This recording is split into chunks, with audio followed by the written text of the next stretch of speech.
여러분 안녕하세요. 안혜경TV의 안혜경입니다. 네, 저번 시간에 이어서 제가 북한의 어려운 우려 상황에 대해서 다시 한번 이야기하는 시간을 가지게 되었습니다. 왜냐하면 요즘 또 우리가 코로나19 때문에 엄청난 정말 온 국민이 가슴을 저리고 있는 이러한 상황에서 사실 북한 같은 경우에는 이러한 질병들이 발생했을 때 어떻게 국가가 대처하는지에 대해서 여러분들이 많이 궁금해하실 것 같아서 저번 시간에 이어서 이야기해 볼까 합니다. 최근에 제가 정말 많이 느낀 것은 정말 그동안 우리 대한민국 국민들이 다양한 질병으로부터 이제는 의연하게 대처하는 모습과 그리고 성숙되게 대처하는 모습을 보면서 특히 요즘 들어서 뭐 대구 힘내요 뭐 그리고 경북 지역 힘내요 이런 구호들을 보면서 정말 우리 국민들이 정말 성숙된 자세가 정말 멋있구나라는 걸 다시 한번 느꼈고요. 그리고 또 우리 정부가 대처하는 모습을 보면서 정말 진정으로 국민을 위해서 일하는 정부는 이런 정부여야 되지 않는가. 제가 그동안 북한에서 살아왔고 제가 북한에서 경험했던 이러한 질병들이 상황을 제가 대비해 보면서 많은 것을 느끼게 되었습니다. 그래서 오늘 이 자리를 빌어서 또다시 여러분들에게 이야기하자 하고픈 것은 사실 저 역시도 북한에서 우려본에서 십수년을 일했기 때문에 정말 이러한 상황을 대비해 봤을 때 북한과 남한의 그리고 지금의 대한민국의 차이를 봤을 때 정말 대한민국은 우리가 생각하는, 우리가 상상하는 그런 수준을 넘어섰다는 걸 볼 수가 있어요. 그래서 제가 정말 나는 다시 한번 대한민국 국민이라는 걸 이렇게 성숙된 대한민국 국민의 한 사람이라는 거에 대해서 자랑스럽게 느끼게 되고요. 그래서 오늘 이 시간을 통해서 북한의 우려 상황, 정말 그 열악하고 치열한 그 우려 상황에서 살아남아야 됐었던 북한의 한자들과 그리고 북한 주민들이 열악한 환경상에 대해서 다시 한번 이야기하고자 합니다. 사실 저번 시간에도 제가 이야기했지만 북한은 그동안 뭐 콜레라, 파라티푸스, 장티푸스, 말라리아 그리고 사스도 지나갔었고요. 그리고 각종 전염병으로부터 정말 우리가 조그만 한반도다 보니까 이렇게 다양한 질병이 있지만 특히나 북한 같은 경우에는 뭐 우려 상황이라든가 그리고 열악한 식수 상황이라든가 이런 것 때문에 엄청난 질병이 쏟아지고 있다는 걸 볼 수가 있습니다. 그 중에도 아직도 끊이지 않는 게 바로 제일 중요한 게 북한의 결핵과 간염이거든요. 사실 저는 북한 경보여단 군의소에 있으면서 제가 제일 먼저 사실 제가 뭐 이비인후과 간호원으로 시작해가지고 내과 주사실에서 내과 주사실 하게 되면 제일 처음으로 경험해야 되는 게 원래 우리는 내과 하게 되면 전염병동을 겸해야만 내과 주사실 기본 주사실 간호원으로 들어올 수가 있거든요. 그래서 저도 주사실 간호원 입성을 하면서 제가 주사실 간호원을 6개월 하다가 다시 간염병동 갔다가 간염병동에서 결핵병동으로 갔다가 다시 또 내과 주사실로 오고 해서 정말 많은 지역을 걸치면서 하다 보니까 저 역시도 전염병동을 거칠 수밖에 없었는데요. 제가 내과에서 간염과라든가 결핵과 간호원을 하면서 제가 처음으로 정말 열악한 환경을 느꼈던 것이 지금의 대한민국의 전염병과 그리고 북한의 전염병을 대처하는 모습을 제가 지켜봤을 때 정말 북한에서는 일선에 나서는 치료진들도 쉽게 전염을 될 수밖에 없었던 거. 그래서 제가 언젠가 방송에서도 얘기를 했잖아요. 개방성 결핵 환자의 각혈을 입으로 빨아내서 정당히 제가 3개월 있다가 결핵 판정을 받았었고 그 당시 집중적으로 치료를 해가지고 저는 일단 군대 병원에서 완치돼서 나오긴 했지만 사실 운이 좋아서 완치됐다고 하지만 일반 사람들 같은 경우에는 정말 그 상황이었다면 벌써 죽었을 거라고 저는 믿고 있거든요. 그렇게 열악한 상황에서 북한은 치료를 해야 되는 환자들과 그리고 치료진을 볼 수가 있다는 거예요. 그럼에도 불구하고 그들은 오로지 명령이라는 거 그리고 혁명적 동지라는 걸 발휘하라고 할 수밖에 없어서 정말 입으로 각혈을 그 시액션을 하면 되는 거를 입으로 각혈을 빨아낸다는 게 상상도 안 되잖아요. 근데 저는 지금에 와서 그 상황이라면 목을 내대고라도 저는 안 할 것 같아요. 그런데 그 당시는 정말 이러한 인권이라는 것도 몰랐었고 그 사회 환경상 그렇게 할 수밖에 없는 조건이었기 때문에 정말 혁명적 동지에 그게 뭘까요? 그것 때문에 내 목숨을 내대면서 그 사람이 그거를 해야 돼. 그렇다고 해서 그 사람이 살아나는 것도 아님에도 불구하고 그걸 해야만 되는 그 조건에서 그 상황에서 그걸 피할 수조차도 없었던 그렇게 열악한 우려 상황을 저는 어떻게 견뎌냈는지 저도 모르겠거든요. 이게 바로 북한의 열악한 상황이라는 거예요. 그래서 제가 언젠가도 제가 방송에서 짧게 얘기했겠지만 몇 년 전에 막 제가 뉴스를 보면서 C형 간염이 막 터졌을 때 그 C형 간염의 근원지가 어떻게 주사기를 통한 간염이 제일 많거든요. 그런데 이 주사기를 한 개의 주사기를 가지고 여러 명을 낳았다고 하는데 사실 북한이 그래요. 제가 얘기를 하겠지만 북한도 일회용 주사기라고 해서 비닐 주사기를 쓰거든요. 비닐 주사기를. 그러니까 이게 고난의 행군 시작되면서 어떻게 접시자로부터 물품을 받은 게 바로 지금의 대한민국의 일회용 주사기가 들어오기 시작했습니다. 그런데 여러분들도 아시다시피 일회용 주사기, 일회용 점족관 하게 되면 다 이렇게 투명하잖아요. 그런데 북한은 이 한 번 쓰고 버리는 게 아니라 그걸 계속 100도씨에서 소독해서 쓰다 보니까 마지막에 이 일회용 주사기 간이 이렇게 하얀 벽지처럼 정말 안하게 물이 들어가 있는지 없는지까지 모를 정도로 뿌연 데서 그 상태로까지도 쓰는 거예요. 그리고 이 비닐 주사기를 계속 소독하다 보게 되면 빡빡해지거든요. 그 빡빡해가지고 이 주사약을 이렇게 투여할 때 쭉 정상적으로 투여하는데 뻑뻑뻑뻑 들어가는 거예요. 그 상태로까지도 우리는 주사기를 써야 됐었고요. 그리고 비닐 주사기 같은 게 사실 비닐 이게 주사기하고 이게 연결 부위가 어떻게 돼요? 이렇게 비닐이다 보니까 계속 끓이다 보게 되면 이게 너가 나잖아요. 그러면 약물이 옆으로 셀 수밖에 없거든요.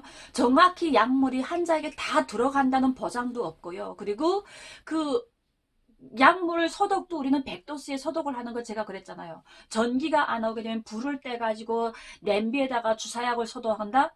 상상이 됩니까? 냄비에다 주사기를 소독한다는 게. 그런 냄비를 밥에 먹다가 까셔가지고 하고 자불기라고 할 때는 정말 저는 자불기를 제가 거기서 8년 동안 9년 군복무 하면서 자불기를 받아본 적이 없었어요. 제가 주사기를 딱 주사실을 인계받았을 때 자불기는 벌써 녹이 다 쓸어가지고요. 구멍이 풍풍 나가지고 자불기에 소독할 수 있는 조건이 안 됐어요. 그래서 그 당시 뭐가 제일 좋았냐면 군용 냄비 있잖아요. 군용 냄비에다 소독을 했었고요. 그리고 큰 범랑 이렇게 보게 되면 전턴들 보게 되면 범랑 이게 냄비가 있거든요. 한 20cm, 20cm 되는 그 냄비를 얻어다가 거기다가 소독을 했었어요. 밑에다가 이게 거즈 같은 걸 깔고 왜냐면 거의 그 당시 국제 적십자에서 의료 약품이 들어오기 전에는 우리가 남포 유리 공장에서 생산하는 유리 주사기를 썼거든요. 근데 이 유리 주사기가 약간만 부딪혀도 깨져요. 예, 그러니까 그 거열에서 약간만 부딪히면 깨지기 때문에 밑에 거즈를 깔고 소독을 한다고 해도 약간만 이렇게 움직였을 때 터지게 되면 깨지거든요. 그러다 보니까 그 주사기 하나를 가지고 여러 명을 찔러야 되고요. 전기가 안 오게 되면 그 제때 소독을 못하게 되면 어쩔 수 없이 우리는 환자는 계속 들어오는 상태에서 주사 바늘이 없게 되면 주사 하나를 가지고 수십 명을 찌를 수밖에 없었다는 거예요. 저는 뉴스에서 그런 방송을 딱 보면서 제가 제일 먼저 자책을 들었던 게 그 당시 북한의 저를 통해서 저희 손에서 나갔던 그 많은 환자들도 완치가 안 돼가지고 끝내는 헛병원에 가서 헛병원에서 어떻게 완치 못되고 집으로 가던가 아니면 집에 못 가고 정말 죽은 환자들도 꽤 많거든요. 제 일부분의 책임이라고도 봅니다. 그런데 이거는 나의 책임이 아니라 북한의 전역의 우려 상황이 그렇게 열악하다는 걸 볼 수밖에 없는 거예요. 그래서 저는 정말 이러한 하나하나의 실태를 보면서 그리고 북한은 약물이 없기 때문에 특히 그 당시 제가 결핵 걸렸을 때도 저는 그래도 그 당시 제가 조금은 그런 게 있었어요. 제가 군대 나올 때 오기로 나왔다고 했잖아요. 집안에서 아버지가 정말 너는 사람꾸실 못해. 너는 정말 군대 가서까지도 사람꾸실 못하면 저는 그 정도로 제가 조금 어찌 보게 되면 예, 지금 생각하면 저도 정말 가슴이 정말 제 얼굴 두꺼울 정도로 인간 말정짓을 다 한 것 같아요. 집안에서 너무 오죽하면 아버지가 그런 말을 했겠어요. 내 가슴에 못이 박히는 얘기를 했겠어요. 그래서 제가 그 당시 오기로 저는 버텼었고요. 오기로 저는 그 모든 걸 해낼 수밖에 없는 게 뭔가 아버지한테 그런 이미지가 들어간 아버지한테 내 자신을 보여주기 싶어서 정말 그 힘든 군복무를 오기로 버틴 것 같아요. 그래서 제가 정당에는 입당도 빨리 하고 모든 건 전 오기로 버텼어요. 왜냐면 일단 나를 제일 많이 알고 나를 낳아주고 키워준 부모님한테 인정을 받고 싶었었거든요. 그래서 저는 어기로 버텼었고요. 부모님 얘기하니까 조금 울적해지네요. 그래서 제가 대학을 추천받아 가지고 왔을 때도 저희 아버님이 제일 기뻐하셨고 정말 누구보다 기뻐하신 게 저희 아버님이었어요. 그래서 저는 정말 그 아버님의 그 한마디가 저를 오늘날까지 있게 했다고 생각을 하거든요. 아빠가 저를 미워서 그런 말 했을 수는 없고요. 정말 잘 되길 바래서 그런 말을 했었고 그래서 그 모든 걸 저는 오기로 버텼기 때문에 오늘날까지 올 수가 있었고요. 정말 그 모든 상황 하나하나가 얼마나 열악했냐면 그 당시 저는 그 1차 제가 제일 먼저 나서서 1차 군단 첫 여성 락하병으로 해가지고 간호사가 락하를 한다는 게 상상이 됩니까? 그럼에도 불구하고 오기로 제가 하겠다고 해가지고 나서서 낙하를 했었고 그러다 보니까 군단의 1차 전투원으로 등록되어 있었고 그래서 정말 저는 온 군단의 자랑이었거든요. 그런 자랑인 내가 뭔가 내 본신 임무인 간호사로서도 인정을 받고 싶어서 제가 열심히 노력을 했었고요. 그러다 보니까 제가 결핵 환자를 딱 맞닥뜨렸을 때도 제가 우선적으로 내 몸을 내대면서 혁명적 동지를 바래 정말 똘끼 같은 생각이 있었던 것 같아요. 그래서 제가 그렇게 버텼던 거고요. 그랬을 때 온 군단이 제가 결핵 걸렸다고 했을 때 군단까지 보고됐었어요. 그래서 군단에서 어떻게 북한하게 되면 군단에 군단 사령관이 있고요. 그리고 군단에 후방부가 있어요. 그래서 후방부 사령관이 또 있거든요. 후방부 사령관 밑에 어떻게 군의장이 있습니다. 그래서 군단 군의장이 나서서 어떻게 무력부로 해가지고 뚜보증이라는 어떻게 황생제, 이선희, 마이싱 해가지고 저한테 다른 환자들한테 못 들어가도 내만큼은 살려야 된다. 32 간호장만큼은 살려야 된다. 이래가지고 정말 집중적으로 치료해가지고 제가 8개월 만에 완치될 수 있었어요. 근데 이게 저는 그 당시 그런 정말 운이 좋아서 이렇게 됐지 나머지 저처럼 그 상황이었으면 싹 죽었다는 거예요. 정말 죽어서 집도 못 왔거든요. 북한은 그래서 약이 없기 때문에 대부분 어떻게 민간요법이라고 해서 우리가 흔히 민간에서 쓰는 우리 일반 사람들이 쓰는 민간요법을 많이 이용하거든요. 그래서 항달 온 환자들 항달 뽑을 때 무조건 어떻게 5% 식염수를 이렇게 천씩 그러니까 원래 2천 3천이어야 되는데 그 약물 보장을 못하다 보니까 전기가 오지 못하니까 중류수 뽑지 못하죠. 중류수 뽑아서 약을 만들어서 소독을 해야 되는데 전기가 없으니까 소독을 못하죠. 그러다 보니까 어떻게 그냥 1000cc 급성간염 환자도 1000cc 놔주고 그 다음에는 어떻게 환자들이 알아서 뭐 동네 가서 콩을 그때는 한참 급성간염 환자들이 그런 게 있었어요. 순두부에다 모여가게 되면 이 항달이 빠진다고 해서 막 자기네가 살기 위해서의 노력이죠. 살기 위해서 정말 어떻게 하나 노력을 하다 보니까 동네 나가서 콩을 훔쳐다가 자기네끼리 두부를 이렇게 망갈아 가지고 순두부 만들어 가지고 욕조에다가 순두부 엮고 막 항달 빼는 친구들도 있었고요. 정말 다양한 정말 인진쑥 그래서 약도 없어가지고 인진쑥을 있잖아. 인진쑥을 달여서 그쓴 즙을 먹는 친구들도 있었고 정말 살기 위한 노력이 정말 가관했다는 거예요. 정말 다양했거든요. 특히 결핵 환자들 같은 경우에도 그냥 약이 이선희 같은 그냥 정말 개방성 결핵 환자들도 어떻게 항생제가 못 들어가다 보니까 뚜보층이나 마이싱이 못 들어가다 보니까 그냥 이선희 하나로 버티는데요. 이선희 하나 가지고 됩니까? 그러다 보니까 그냥 민간요법 자기네가 할 수 있다는 걸 다 해봤던 게 그럼에도 뭐 안 돼가지고 어떻게 정당에는 살아남지 못하는 이러한 상황이 바로 북한이었다는 거예요. 그래서 저는 정말 이러한 열악한 북한의 간염 결핵이 끊이지 않는 게 1차적으로는 어떻게 북한의 우려 상황이 너무 열악하고요. 그리고 정말 북한 병원 하게 되면 치료를 하는 게 아니라 그냥 침대를 빌리는 게 바로 북한 병원인 거예요. 그래서 대부분 요즘 보게 되면 북한 병원 거의 비어 있어요. 왜? 돈이 있으면 오히려 병원 들어가면 병이 더 걸린다니까요. 너무 열악하고 어지럽고 하기 때문에 그냥 돈 있는 사람은 의사, 간호사 정말 유능한 그 지역의 유능한 의사, 간호사를 불러다가 집에다가 어떻게 왕진비를 주면서 집에서 치료를 받는 거예요. 이게 바로 북한의 병원이라는 거예요. 그러다 보니까 요즘 북한의 간호사 예전에는 의사, 간호사들이 별 볼 일 없었지만 지금은 의사, 간호사들을 돈 제일 잘 벌거든요. 왜? 실력만 있으면 실력 있는 것만큼 돈 버는 게 의사, 간호사예요. 북한도. 그래서 사자 가지는 직업은 뭐 다 뭐 잘 산다고는 하지만 특히 북한은 의사 간호사, 왜? 사람 목숨을 다루기 때문에 의사 간호사들이 실력만 있으면 정말 그 사회에서는 살아남는 게 바로 의사 간호사고요. 그래서 저도 뭐 처음부터 왕진 다니면서 돈을 벌어가지고 그 돈이 미천이 돼가지고 뭐 드라마 장사도 하고 다양한 장사, 뭐 정당의 꼴병도 해보고 다양한 정말 불법 장사도 다 해봤지만 그 사회에선 살아남기 위해서는 어쩔 수밖에 그렇게 할 수밖에 없었다는 거예요.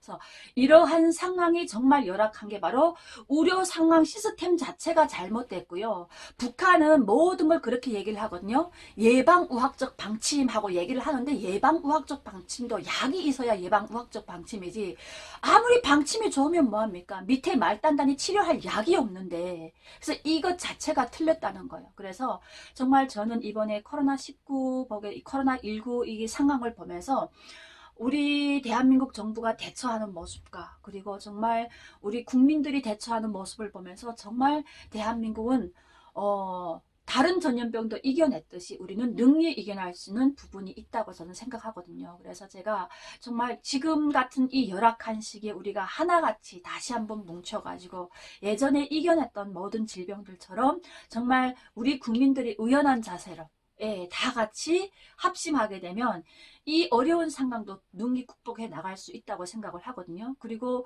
무엇보다도 우리 국민들이 정말 자발적인 시민의식이 발동돼야 되겠죠. 일단 간염 접촉했게 되면 자발적으로 접촉했다고 얘기를 하고요. 사실 북한 같은 경우에는 접촉자 하게 되면 접촉했다 얘기를 하지도 않을 거예요. 왜냐면 접촉자 하게 되면 국가가 단속을 하는데 거긴 제일 잘하잖아요.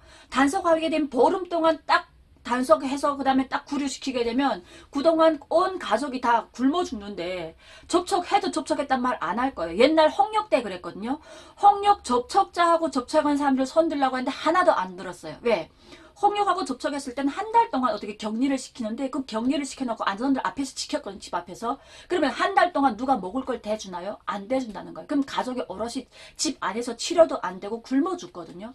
그러다 보니까 북한은 접촉해도 접촉자가 없다고 우길 수밖에 없지만 대한민국 정부는 아니지 않습니까? 제가 어제 뉴스를 보니까 그리고 얼마 전에 찾아봤더니 접촉자, 감염자, 확진자에 한해서 국가가 일일 13만 원씩 이렇게 정부적인 지원을 주고 있더라고요. 얼마나 좋은 제도예요. 그런데 내가 숨김으로 해서 정말 우리 국민들이 피땀으로 낸 그 혈세가 딴 데 흘러 들어간다는 거. 이건 말도 안 되는 거잖아요. 그래서 우리 국민들이 자발적으로 나서서 정말 내가 접촉을 하게 되면 나는 일단 접촉자입니다. 먼저 신고를 하고 검사를 받고 다른 사람들한테 더 전파되지 않는 게 일단 우선적인 것 같아요. 그래서 이런 시민적인 의식이 발동되게 되면 언젠가 우리 코로나 사태도 끝나지 않을까 저는 이런 생각이 듭니다. 그래서 정말 지금쯤 우리 국민이 의연한 자세로 더 한 발짝 나서게 되면 또다시 우리 대한민국 국민으로서의 높은 위상을 자랑할 수 있는